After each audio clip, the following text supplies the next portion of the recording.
September 10 మహిమ. చదవండి.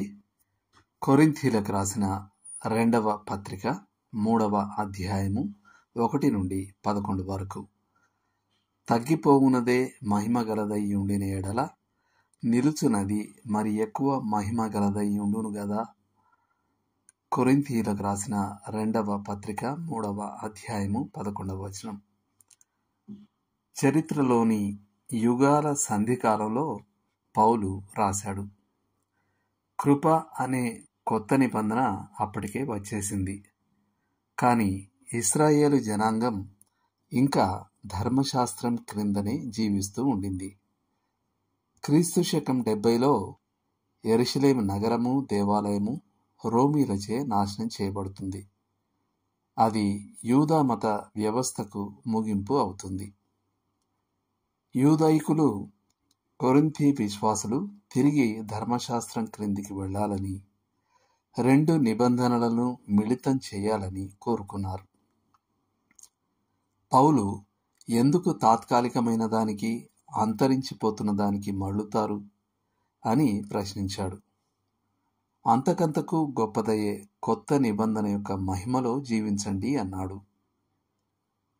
పౌలు కాలంలో ధర్మశాస్త్ర మహిమ తగ్గిపోతూ ఉండింది. మరియు ఆ మహిమ ఈనాడు బైబిల్లో వ్రాయబడిన వాటిలో మాత్రమే కనిపిస్తుంది. ఇశ్రాయేలు జనాంగానికి ఆలయం, యాజకత్వం లేవు. మోషే ధర్మశాస్త్రం అత్యంత మహిమాన్విత గతంతో కూడిన మతం. కానీ నేడు దానికి ఏ మహిమ లేదు. కొలస్సీ 2:16-17. వెలుగు పోయింది, మిగిలింది కేవలం నీడలు మాత్రమే. కొలస్సీ పత్రిక 2వ అధ్యాయం 16-17 వచనాలు. కానీ కృప యొక్క పరిచర్య అంతర్గతమైనది. కొరింథీలకు రాసిన 2వ పత్రిక 3వ అధ్యాయం 1 నుండి 3 వరకు. ఇది జీవాన్ని తెస్తుంది. 4, 5, 6 వచనాలు.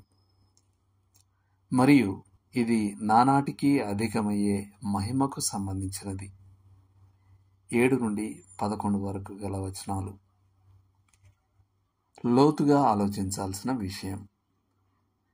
ఇక్కడే ఇప్పుడే ఉన్న మహిమపై కంటే గత విజయాల ప్రకాశం గురించే ఎక్కువగా యోచించే ధోరణి మీకుందా? వివరణ ఇవ్వండి. దేవుడు మిమ్మును దీవించును గాక.